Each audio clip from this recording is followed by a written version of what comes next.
Have you ever wondered what it takes for a good person, someone kind, compassionate, and ethical, to commit acts of cruelty or even become a monster?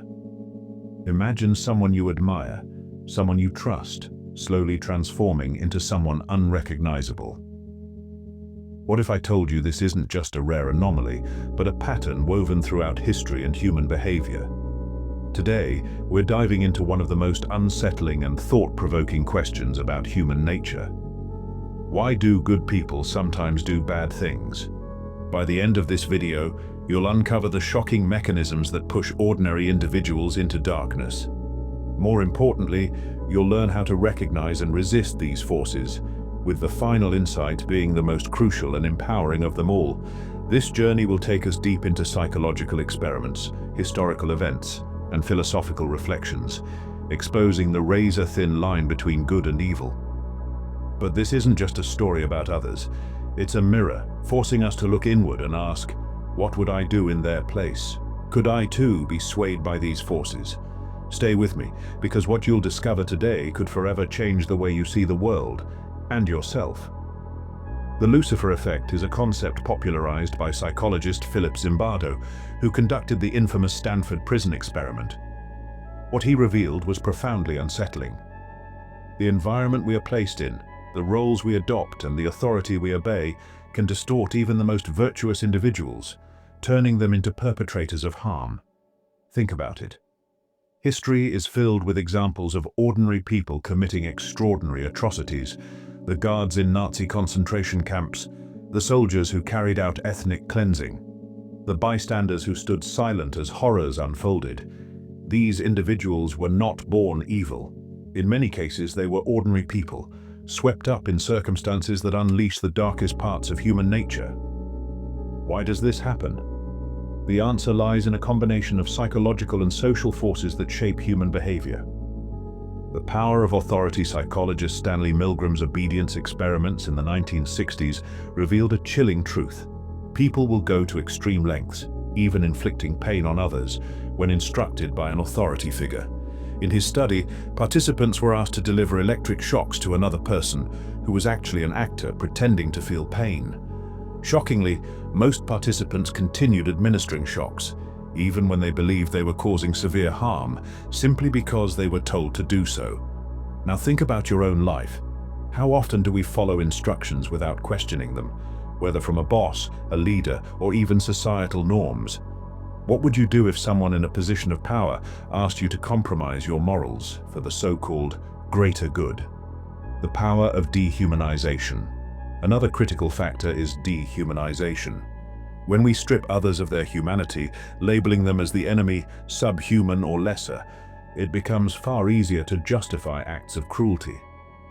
This tactic has been used time and again in propaganda, war, and even everyday conflicts. It's easier to harm someone when you no longer see them as a person. Now consider the language we use today in social and political discourse. How often do we see entire groups of people reduced to labels or stereotypes? How does this diminish our empathy and create an us versus them mentality? The power of social roles and group dynamics. Dehumanization is only part of the puzzle. Social roles and group dynamics also play a significant role. Zimbardo's Stanford prison experiment vividly demonstrated this. College students were randomly assigned to be either guards or prisoners in a simulated prison environment. Within days, the guards began exhibiting abusive behavior, while the prisoners showed signs of extreme stress and submission. What was most shocking? How quickly the participants lost sight of their individuality and conformed to the roles they were given. This raises a critical question. How much of our identity is shaped by the roles society imposes on us? Are we truly free to act as individuals, or are we unconsciously playing parts dictated by the systems around us? Recognizing the forces at play. These forces, authority, dehumanization, and group dynamics, are not just theoretical. They operate in our daily lives, shaping how we think, act, and perceive others. We see them in workplaces, in schools, on social media, even within families. Recognizing them is the first step in resisting them.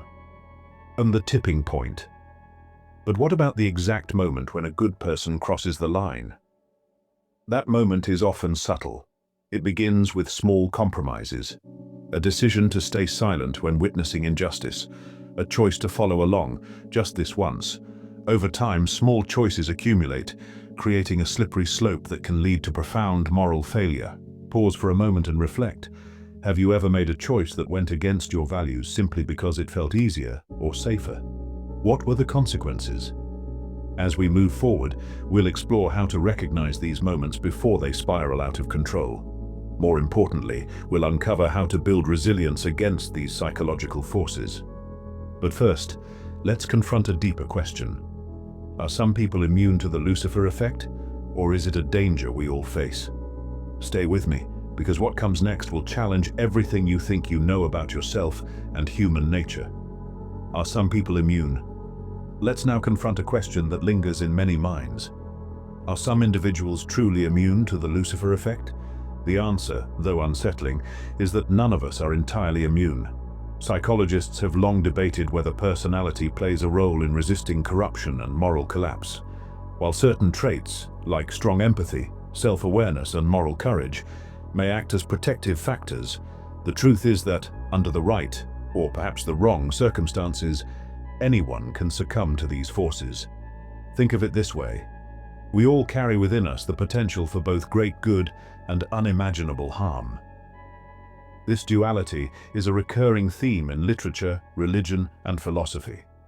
The renowned Swiss psychiatrist Carl Jung described it as the shadow, the darker, often repressed parts of ourselves that we hesitate to acknowledge. Jung believed that to truly understand ourselves, we must confront this shadow and integrate it into our conscious awareness. Have you ever felt a surge of anger or envy so intense it startled you? Have you ever acted impulsively in the heat of the moment, only to deeply regret it later? These are glimpses of the shadow at work. Left unchecked, this shadow can grow, manifesting in ways that align with the Lucifer effect. But here's the hopeful part. Awareness is our greatest defense. By understanding the psychological mechanisms that lead to moral collapse, we gain the power to resist them. The danger of moral disengagement. Now let's go deeper into how these forces operate in real life, and more importantly, how we can counteract them. One of the most insidious mechanisms at play is something psychologists call moral disengagement. A concept introduced by Albert Bandura, moral disengagement explains how people rationalize harmful behavior to avoid feelings of guilt or remorse. For example, someone might convince themselves, everyone else is doing it. The ends justify the means. These rationalizations create a psychological distance between the individual and their actions, making wrongdoing easier to justify. Consider how this plays out in everyday life. A student cheats on an exam, thinking it's just a one-time thing. A manager mistreats employees, believing it's necessary to meet company goals. In these moments, moral disengagement allows people to act in ways that contradict their values. The antidote: moral vigilance and empathy. The antidote to this? What some psychologists call moral vigilance. The ability to actively question our actions and their consequences, even when it's uncomfortable. Ask yourself, am I justifying something that deep down I know is wrong? Another powerful counterforce is empathy. Empathy acts as a shield against dehumanization. When we truly see others as complex, feeling individuals, people with hopes, fears, and dreams, it becomes far more difficult to harm them. This is why storytelling, art, and human connection are so vital. They remind us of our shared humanity and break down the barriers that divide us. The role of leadership and society. But what about the bigger picture? How do we address the systems and structures that perpetuate harm and enable the Lucifer effect on a larger scale? This is where leadership and collective responsibility come into play. History has shown us that charismatic leaders can either elevate or corrupt entire societies. Adolf Hitler manipulated fear and prejudice to justify atrocities. Mahatma Gandhi and Martin Luther King Jr. used their influence to inspire resistance against injustice and promote positive change. This brings us to a pivotal question. What kind of leader do we choose to follow? And just as importantly, What kind of influence do we have on those around us? Even if we don't hold traditional positions of authority, we all have influence within our families, communities, and workplaces. The question is, do we use that influence to promote compassion and fairness, or do we contribute, consciously or unconsciously, to harm and division? Take a moment to reflect on your own life. Who are the people you admire? What values do they embody? And just as importantly, what kind of example are you setting for those who look up to you? As we examine forces like authority, moral disengagement, dehumanization, and leadership, it becomes clear that the battle between good and evil is not just external. It's an internal struggle, one that each of us faces daily. But here's the empowering truth. Just as circumstances can lead people astray, they can also guide us toward extraordinary acts of kindness, courage, and integrity. The same mechanisms that create monsters can also create heroes. So, how do we ensure we stay on the path of good? How do we cultivate the strength to resist the pull of the Lucifer effect when it arises? The answers lie ahead. Recognizing and resisting moral failure. In the next section, we'll uncover practical strategies for recognizing and resisting the psychological forces that lead to moral failure. These strategies have been tested by psychologists, spiritual leaders, and ordinary individuals who have faced extraordinary challenges. And remember, the final insight we'll explore is the most transformative of all, a realization that could change not only the way you see others, but also the way you see yourself. Awareness is not enough to resist the forces that lead us astray. We must first understand a crucial truth. Awareness alone is not enough. While recognizing the psychological mechanisms behind the Lucifer effect is a vital step, we need actionable strategies to counteract their influence. Let's explore these strategies, starting with one of the most powerful defenses against moral collapse. The power of moral courage. Moral courage is the ability to stand up for what is right, even in the face of fear, opposition, or personal loss. It's what compels someone to speak out against injustice, protect the vulnerable, or admit a mistake, even when it would be easier to stay silent. But moral courage is not something we are born with. It's something we cultivate through deliberate practice and reflection. Think of historical figures like Rosa Parks, whose refusal to give up her seat on a segregated bus ignited a civil rights movement. Or consider whistleblowers who expose corruption and wrongdoing, often at great personal cost. These individuals were not immune to fear, but they chose to act despite it. Cultivating moral courage. So how can we develop moral courage in our own lives? 1. Identify your core values. What principles matter most to you? Honesty, compassion, fairness, accountability? Reflect on times when you faced a moral dilemma. Did you act in alignment with your values, or did you compromise them? 2. Mental rehearsal. A practical exercise is to imagine yourself in challenging ethical situations. What would you do if you witnessed bullying at work? How would you respond if pressured to follow an unethical directive?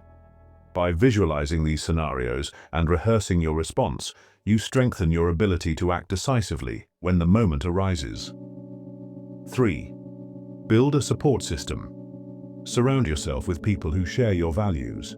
Strong social connections provide accountability and encouragement, making it easier to resist the pressures of conformity and authority. Recognizing the influence of our environment. But what about when we find ourselves in systems or environments designed to erode our morals? This is where situational awareness becomes critical. Situational awareness means recognizing the subtle cues and dynamics that shape behavior. For example, pay attention to group norms. What is considered acceptable or expected in a given environment? If you notice patterns of exclusion, manipulation, or harm, ask yourself, is this truly right, or have I simply accepted it because everyone else has? The power of small actions. Often, we feel powerless in the face of systemic issues, but even small acts of resistance can create a ripple effect. One person's decision to act with integrity can inspire others to do the same. For example, speaking up against unethical workplace practices may seem risky, but it can encourage others to voice their concerns. Choosing kindness and understanding in everyday interactions can challenge the culture of dehumanization that often permeates society. In the end, our choices, however small, shape the world around us. And the question remains, will you choose to be a passive participant in moral failure or an active force for good? Let's also address the critical importance of self-reflection. The philosopher Socrates famously said, "The unexamined life is not worth living." Self-reflection allows us to recognize our biases, own our mistakes, and grow from them. It's not about achieving perfection, it's about progress, becoming just a little better, a little more aware each day. Make it a habit to regularly ask yourself questions like, what motivated my actions today? Did I treat others with respect and empathy? Were there moments when I stayed silent when I should have spoken up? Reflecting on these questions trains you to act with greater intention and integrity. But what about the ultimate question? Can the Lucifer effect ever be fully neutralized? While the answer may depend on individual and societal factors, the key lies in fostering what psychologist Philip Zimbardo calls the heroic imagination. This mindset allows ordinary people to perform extraordinary acts in the face of moral challenges. It's the belief that heroism is not reserved for the exceptional few. It's within reach for all of us. To cultivate this mindset, start by looking for opportunities to practice small acts of heroism. This could be standing up for someone being treated unfairly, volunteering to help those in need, or simply choosing kindness over indifference in your daily interactions. It's also helpful to study the lives of those who have exemplified heroism, whether from historical figures or modern-day changemakers. Their stories remind us that courage and compassion are accessible to all of us. At this point, you may be wondering, what is the most powerful insight of all? What final realization could transform the way we see ourselves and the world? That answer lies in understanding the profound interconnectedness of humanity. The line between good and evil doesn't run between groups or nations. It runs through every human heart. As Alexander Solzhenitsyn once wrote, the battle line between good and evil runs through the heart of every man. This realization is both humbling and empowering. It reminds us that we are all capable of both harm and healing, but it also gives us the agency to choose. Every moment offers a new opportunity to act with integrity, resist the pull of darkness, and contribute to a world rooted in compassion and justice. Stay with me, because in the final part, we'll dive even deeper into how these ideas can be applied to your life. Together, we'll uncover practical steps to not only resist the Lucifer effect, but also become a force for good in a world that desperately needs it. At this point, we've uncovered the psychological mechanisms that can turn good people toward darkness: authority, moral disengagement, dehumanization, and the influence of group dynamics. We've explored how awareness, moral courage, empathy, and self-reflection serve as defenses against these forces. Now let's focus on what you can do starting today to become not just resilient, but a source of light in challenging circumstances. The first step is to recognize your influence. No matter how small or insignificant your role may seem, you have the power to shape the environment around you. In every interaction, you contribute to the norms and values that guide others. Are you fostering a culture of kindness, fairness, and accountability? Or are you silently allowing harmful behaviors to persist? Consider the story of someone who changed the course of history through seemingly small actions. Oskar Schindler, a German industrialist during World War II, was initially motivated by profit. Yet Schindler used his resources to save the lives of over 1,000 Jewish people from the Holocaust. His story is a testament to how a single individual, even amid one of history's darkest chapters, can make a profound difference. You don't need extraordinary circumstances to follow this example. You can start in your own community, workplace, or even within your family. Speak up when you see injustice. Offer support to someone who feels isolated. Challenge stereotypes and assumptions that divide people. These small acts, when multiplied, have the power to transform not only individual lives, but entire communities. Another vital step is to educate yourself and others. Knowledge is one of the most effective tools against manipulation and moral erosion. Study history, psychology, and philosophy to deepen your understanding of how and why people make the choices they do. Share this knowledge with others, not to preach or lecture, but to spark meaningful conversations that inspire reflection and growth. For example, have you ever considered how much the stories we consume influence our thinking? Films, books, and media often shape our perceptions of good and evil, right and wrong. By seeking out narratives that challenge your assumptions and broaden your perspective, you build a more nuanced and compassionate understanding of the world. Let's also talk about resilience in the face of pressure. Standing up for what is right often comes with risks: social rejection, professional consequences, or even personal loss. This is why resilience is so crucial. Resilience doesn't mean being fearless. It means continuing to act in accordance with your values, even when fear is present. To build resilience, focus on practices that strengthen your mental and emotional well-being. These might include mindfulness, meditation, journaling, or seeking guidance from mentors and trusted friends. Surround yourself with a community of people who uplift and inspire you. Resilience is not something you build alone. It thrives in connection with others. But what happens when we fail? Because inevitably we will. There will be moments when fear or pressure gets the better of us, when we act in ways we later regret. This is where the concept of self-forgiveness becomes essential. Self-forgiveness is not about excusing harmful behavior, but about acknowledging your mistakes, taking responsibility, and committing to do better. It's about understanding that failure is part of the human experience, and that growth often comes from confronting our shortcomings. Reflect for a moment. Is there a time when you fell short of your own values? How did you respond to that failure? Did you learn from it, or did you let it define you? The ability to forgive yourself and others is one of the most powerful tools for breaking free from the cycles of harm perpetuated by the Lucifer effect. It allows you to move forward with clarity and purpose, rather than being weighed down by guilt or resentment. Finally, let's return to the most profound insight of all: the interconnectedness of humanity. When we recognize that the line between good and evil runs through every human heart, we begin to see others and ourselves with greater compassion. This understanding doesn't excuse harmful behavior, but it does allow us to approach the world with empathy and a commitment to healing rather than judgment. Think about the ripple effects of your actions. Every choice you make, no matter how small, sends waves out into the world. Will your actions contribute to division and harm, or will they bring people together and inspire hope?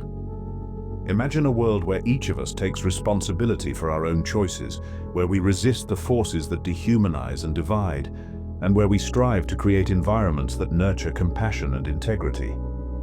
This is not an unattainable ideal. It's a reality we can build, one decision at a time. As we come to the end of this journey, let me leave you with one final challenge.